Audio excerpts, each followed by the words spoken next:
আমার হঠাৎ ঘুম ভেঙে গেল। আমার বুকটা ধড়ফড় করতে লাগলো। বাইরে ঘোর বৃষ্টি বয়ে চলেছে। পাশ থেকে ফোনটা অন করে দেখলাম রাত 2:30। আমার সবকিছু গোল পাকিয়ে যাচ্ছে।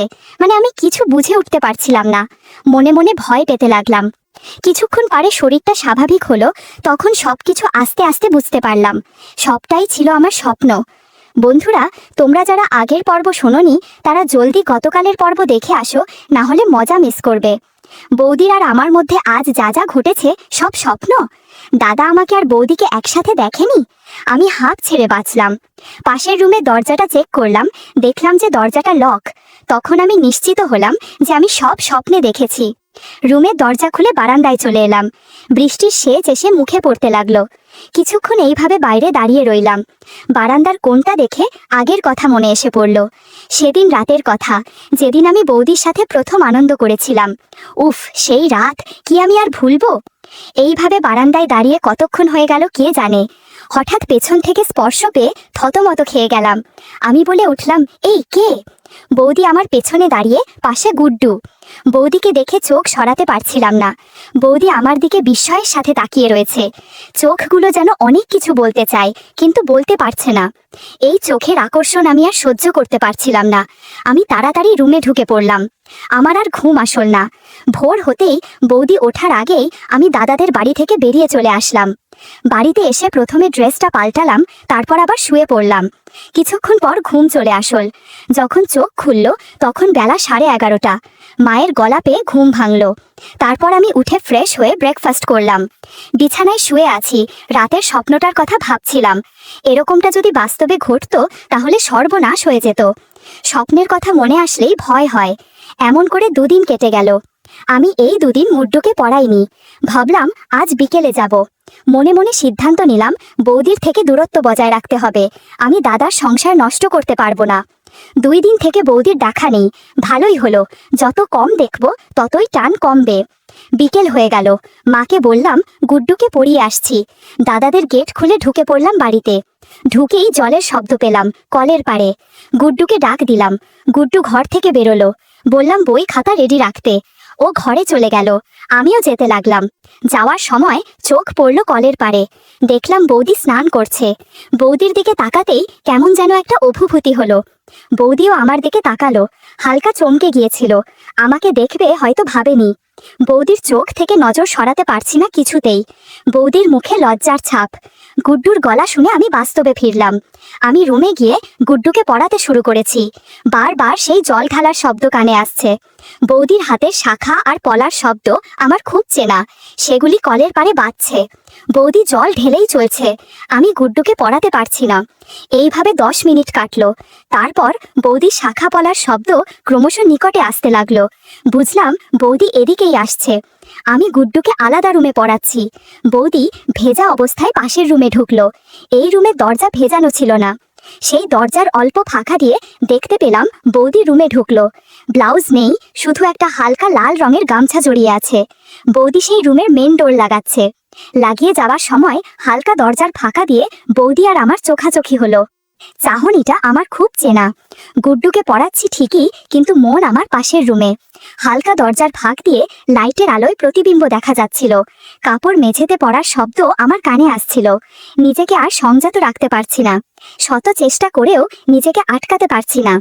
গুড্ডু খাতায় আঁকিবুকি করছে। হার মানলাম। গুডকে বললাম, তুমি লিখতে থাকো, আমি আসছি। এই বলে আমি উঠে পড়লাম।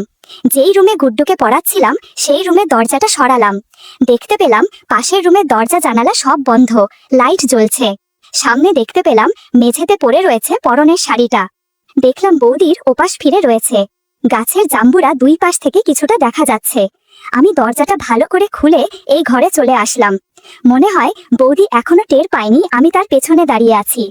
আমার থেকে বৌদি কয়েক হাত দূরে। বৌদি গামছাটা চুলে জড়িয়ে খোপা করলো। বৌদি বলল, শুধু দাঁড়িয়েই থাকবে নাকি? বুঝতে পারলাম বৌদি আগেই বুঝে গিয়েছিল যে আমি দাঁড়িয়ে আছি। এই বলে বৌদি আমার দিকে ঘুরলো। বৌদির চোখে দ্বিভুত এক টান লক্ষ্য করলাম। পাশের রুম থেকে শোনা গেল, কাকাই কাকাই, কোথায় তুমি আমার হয়ে গেছে লেখা? আমার কানে গুড্ডুর আওয়াজ আসলো। বৌদি আমার কাছে এসে গুড্ডু থাকা পাশের রুমের দরজা লাগিয়ে দিল। গুড্ডু দেখতে পেল তার মাকে দরজা ভেজাতে। এটাও দেখতে পেল যে তার মা পেটিকোট পরে আছে। বৌদিকে বললাম, চলো আজকেও একটু গান বাজনা করা যাক, আমি তবলা দিয়ে বাজাচ্ছি। বৌদি চিৎকার করে উঠল। সেই আওয়াজ গুড্ডুর কানে পৌঁছালো। আমি জোরে জোরে তবলা বাজাচ্ছি। এরপর বৌদি আমার থেকে গিটার হাতে নিল। বৌদি জোরে জোরে গিটার বাজাচ্ছে। আমি বললাম, কতদিন থেকে একা আমি, আজকে আর রেহাই নেই। বৌদি বলল, দেখি তোমার কেমন তবলা বাজাতে পারো। আমি উবু হয়ে বসে তবলা দুটো বাজাচ্ছি আর গোলাপি চুইংগাম খাচ্ছি। বৌদি বলে উঠল, অসাধারণ ভাই, থেমো না, বাজিয়ে যাও, তোমার তুলনা হয় না। এসব বলছিল আর চেঁচামেচি করছিল। বন্ধুরা, ইউটিউবের কড়া নিয়মের কারণে আরও কিছু বিষয় সরাসরি বলা যাচ্ছে না। তোমরা কমেন্টে দেওয়া লিঙ্ক থেকে আমার ওয়েবসাইট ভিজিট করো, সেখানে একদম খোলামেলা গল্প দেয়া আছে। টানা 1 ঘন্টা গান বাজনা করে বৌদিকে আশীর্বাদ করে বেশ খানিকটা প্রসাদ দিলাম। এতদিনের জমিয়ে রাখা প্রসাদ বৌদি খুব আনন্দের সাথে নিয়ে নিল। এরপর কিছুক্ষণ বিশ্রাম করতে বিছানায় শুয়ে পড়লাম। এদিকে গিটার আস্তে আস্তে ঠান্ডা হচ্ছে। আসলে অনেকক্ষণ যাবৎ ব্যবহার হয়েছে তো তাই। বৌদির কোনো শব্দ নেই, শুধু কেমন যেন হাঁপাচ্ছে। আমি বললাম, কেমন লাগলো আমার গান? বৌদি ক্লান্ত স্বরে বলল, অসাধারণ ভাই। এরপর আমি বিছানা থেকে উঠে সব ঠিকঠাক করে নিলাম। এদিকে বৌদির অবস্থা করুণ। আমি বৌদির ওপর একটা চাদর রেখে রুম থেকে বেরিয়ে পড়লাম। এসে দেখলাম গুড্ডু সব লিখেছে। আমি তাকে কালকে পড়াবো বলে আজকে ছুটি দিয়ে দিয়েছি। পাশের ঘরের দরজা খুলে বৌদি বাইরে বেরোলো। পরনে একটা ম্যাক্সি, ঠিকভাবে হাঁটতে পারছে না। কলের পাড়ে গিয়ে আবার স্নান করতে লাগলো। বৌদি লজ্জায় আমার দিকে দেখছে না। আমি বললাম, কালকে আবার আসবো।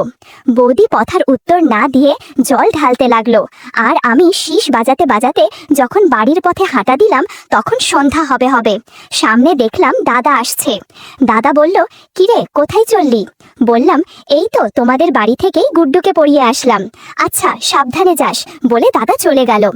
বাড়িতে ঢুকে দেখলো গুড্ডু বারান্দায় খেলছে। দাদা বলল, বাবা কি করছো তুমি? গুড্ডু বলল, বাবা এসে গেছো, কি এনেছো আমার জন্য?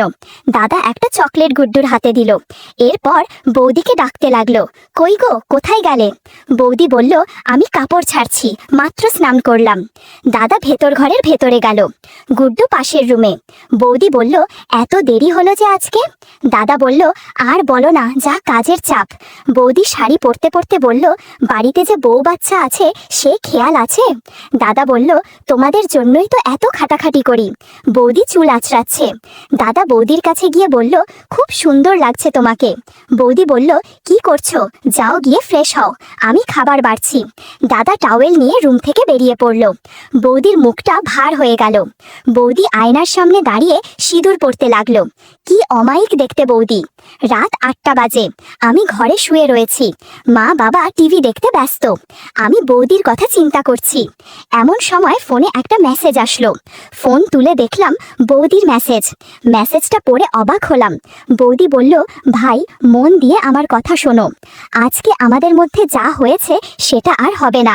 আমি আমার স্বামীকে ধোঁকা দিতে পারবো না। তাছাড়া গুড্ডুও আছে, তার এখনো বোঝার বয়স হয়নি, তাই বোঝেনি। আজও গুড্ডু আমাদের কাজকর্ম দেখে নিয়েছে। ভাগ্যিস তোমার দাদা ঘরে ছিল না। বাবু বলছিল যে তোমার এখনো ব্যথা কমেনি মাম্মাম, কাকাই তোমার ব্যথা কমিয়ে দিচ্ছে, তবুও তুমি চেঁচামেচি করছিলে। আমার ভয় করছিল, বাবা পারে না তোমার ব্যথা সারাতে। তখন আমার নিজেকে খুব ছোট মনে হচ্ছিল, তাই তোমাকে বলে দিলাম আমাদের মধ্যে আর কিছু হবে না। বাবুকে পড়াতে হলে তোমাদের বাড়ি দিয়ে যাব, এটাই বলার ছিল। আমি রিপ্লাই করার অবস্থায় ছিলাম না, মাথা ঘুরছিল, কি বলবো বুঝে উঠতে পারছি না। রাতে খাবার খেয়ে শুয়ে পড়লাম। ঘুম আসতে দেরি হলো। পরের দিন সকালে উঠে রেডি হয়ে পড়লাম কলেজ যাওয়ার জন্য। মনটা খারাপ, বৌদির কথা মনে হলেই রাগ হচ্ছিল।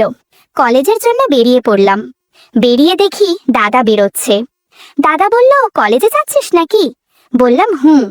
দাদা বলল, একটু দাঁড়া, তোর বৌদি দুপুরের খাবারটা নিয়ে আসছে। খাবারটা নিয়ে তোকে কলেজে নামিয়ে দিয়ে অফিসে চলে যাব। আমি ও না করলাম না। কালকের মেসেজের পর বৌদির সম্মুখীন হতে ইচ্ছে করছিল না। একটু পরে বৌদি লাঞ্চ বক্স নিয়ে এলো।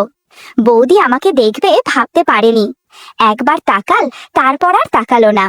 আমি বৌদির মুখের দিকে তাকিয়ে রয়েছি। বৌদি একবারও আমার দিকে দেখলো না। অমায়িক সৌন্দর্য থেকে চোখ সরাতে পারছিলাম না। বৌদি চলে গেল। তারপর দাদার গাড়িতে উঠে চলে গেলাম। পরের দিন সকালে বৌদি গুড্ডোকে দিয়ে গেল পড়ানোর জন্য। 1 সপ্তাহ কেটে গেল। আমি আর থাকতে পারছিলাম না বৌদিকে ছাড়া। মোবাইলে বৌদির একটা ছবি ছিল, সেটা দেখে নিজেকে সান্ত্বনা দিলাম। বিকেলে মা এসে বলতে লাগলো, চল তো বাজারে কেনাকাটা করতে হবে, পুজো যে এসে গেল। সন্ধ্যার আগে আগে আমি আর মা বেরিয়ে পড়লাম। বাজারে গিয়ে কেনাকাটা করতে লাগলাম। কেনাকাটা শেষ হতে হতে ভালোই রাত হয়ে গিয়েছে। রাত 9টা বাজে। আসার সময় মা বলল, গুড্ডুর জন্য যে জামাটা আনলাম, চল সেটা দিয়ে আসি। বৌদির সামনে যেতে ইচ্ছে করছে না আমার, তবুও মায়ের জন্য যেতেই হলো। মা বৌদির সাথে কথা বলছে, আমি দাদার সাথে বসে আছি। মা গুড্ডুকে জামা দেওয়ার সাথে সাথে বৌদিকে শাড়ি দিল। বৌদি বলল, বাহ কাকি, খুব সুন্দর তো, তোমার পছন্দ তো খুব ভালো। মা বলল, এটা তোর দেওর পছন্দ করেছে। দোকানদার এতগুলো বের করেছে, আমি তো গুলিয়ে গিয়েছিলাম কোনটা নেব। তারপর তোর ভাই বলল যে এটাতে তোকে ভালো মানাবে। শাড়ির রংটা ছিল গোলাপি। বৌদি এই কথা শুনে আমার দিকে দেখলো। আমি একবার দেখে চোখ সরিয়ে নিলাম, কারণ ওই চোখে তাকালে আমি আবার টান অনুভব করতাম। বৌদির মুখে হালকা হাসি ভাব। পছন্দ হয়েছে বৌদির শাড়িটা। একবার তাকিয়েই খেয়াল করেছিলাম বৌদি গোলাপি রঙের ম্যাক্সি পরে আছে। শুধু ম্যাক্সির কারণে আলো ছায়ার সৌন্দর্য চোখে পড়ছিল। কিছুক্ষণ পর আমি আর মা বাড়ি চলে আসলাম। তারপর আর 1 সপ্তাহ কাটলো। পুজো এসে গিয়েছে। আজ মহালয়া। পুজোর আমেজ বাতাসে ঘুরে বেড়াচ্ছে, কিন্তু ছোটবেলার মতো আনন্দ আর পাচ্ছি না। মা ডেকে ভোরবেলায় জোর করে তুলল। টিভিতে মহালয়া চলছে। বৌদি গুড্ডুকে নিয়ে আসল আমার কাছে পড়ানোর জন্য। গুড্ডু আমার রুমে আর বৌদি মায়ের কাছে গেল। গুড্ডুকে পড়াচ্ছি। একটু পরে বৌদি ঘরে ঢুকলো। আমি পাত্তা দিলাম না, দেখেও না দেখার ভান করলাম। গুড্ডুও পড়তে লাগলো। মনে হচ্ছিল বৌদি কিছু বলতে এসেছে, কিন্তু বলছে না। গুড্ডু বলে উঠল, কাকাই, তুমি এখন ব্যথা সারাও না কেন মায়ের? বৌদি গুড্ডুর দিকে তাকিয়ে রইল। বৌদি বলল, কি বলছিস এই সব তুই? আমি বললাম, এখন থেকে তোমার বাবা তোমার মায়ের ব্যথা সারাবে। বৌদি বলল, ভাই কি বলছো তুমি এইসব? ওই কি এসব কিছু বোঝে? ওর সামনে এসব কি বলছো? আমি বললাম, তুমি এবার যাও তো, আমি ওকে পড়াবো। আর আমার সাথে যত কম কথা বলবে ততই ভালো, তোমার পক্ষেও আর আমার পক্ষেও।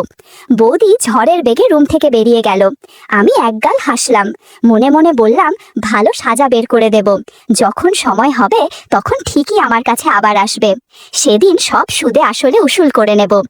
রাত ঘনিয়ে এলো। আমি রাতে ডিনার করছি। সেই সময় মোবাইলটা বেজে উঠল। দেখলাম বৌদি মেসেজ করেছে, ভাই কি করছো? আমি কোনো রিপ্লাই করলাম না। আবার মেসেজ আসল। বৌদি বলল, কথা বলছো না যে? আমি মেসেজের রিপ্লাই করলাম না। এর মাঝে বৌদি অনেক মেসেজ আর মিস কল দিয়েছে। আমি কোনো রিপ্লাই করলাম না। ভাবছিলাম এভাবে কিছুদিন চললে আমার প্রতি বৌদির টান বাড়বে। এরপর মাঝে মার থেকে জানতে পেরেছি দাদাবাবু ষষ্ঠী দিন থেকে বাড়িতে থাকবে না, অফিসের কাজে বাইরে যাবে। ষষ্ঠীর আগের রাতে বৌদির কথা খুব মনে পড়ছিল। ওকে কিছু বলতে পারছিলাম না। তাই চুপি চুপি বৌদিদের বাড়ির পেছনে চলে গেলাম, ঠিক যে রুমটায় দাদা আর বৌদি থাকে। বৌদি শাড়ি পরে শুয়ে আছে, কিছুটা অবছালো হয়ে আছে। এমন সময় তাদের কথোপকথন শুনতে পেলাম। দাদা বলল, এদিকে আমার কাছে আসো। বৌদি বলল, কেন? দাদা বলল, এবার পুজোয় তো থাকবো না, তাই তোমাকে সময়ও দিতে পারবো না। এজন্য আজকে ভাবছি কিছু একটা করা দরকার। মুখে লজ্জার আভা। বৌদি বলল, গুড্ডু পাশেই ঘুমোচ্ছে। দাদা বৌদিকে নিয়ে পাশের রুমে আসল। আমিও চুপি চুপি পাশের রুমে জানালার কাছে চলে গেলাম। ভাগ্যিস জানালা খোলা ছিল। দাদা বলল, তুমি রেডি হও, আমি নারকেল তেলের শিশিটা নিয়ে আসছি। এদিকে বৌদি শাড়ি একপাশে রাখলো। কিছুক্ষণ পর দাদা নারকেল তেলের শিশি নিয়ে রুমে ঢুকলো আর পাশের রুমের দরজা বন্ধ করলো। একে একে মেঝেতে সবকিছু পড়তে লাগলো। মিনিট 4 হবে, দরজা খুলে দাদা বেরোলো। হাতে একটা জিনিসে সেটার বেশ খানিকটা প্রসাদ পড়ে আছে। ওদিকে বৌদি তখনও শুয়ে আছে। বুঝতে পারলাম মনের মতো কোনো কিছুই হয়নি। কিছুক্ষণ পর বৌদি সবকিছু ঠিকঠাক করে রুম থেকে বেরোলো। চোখে মুখে বিরক্তির ছাপ, সেদিকে দাদার কোনো ভ্রুক্ষেপ নেই। সব কিছু দেখে বাড়ি চলে এলাম আর ঘুমিয়ে পড়লাম। আজ ষষ্ঠী।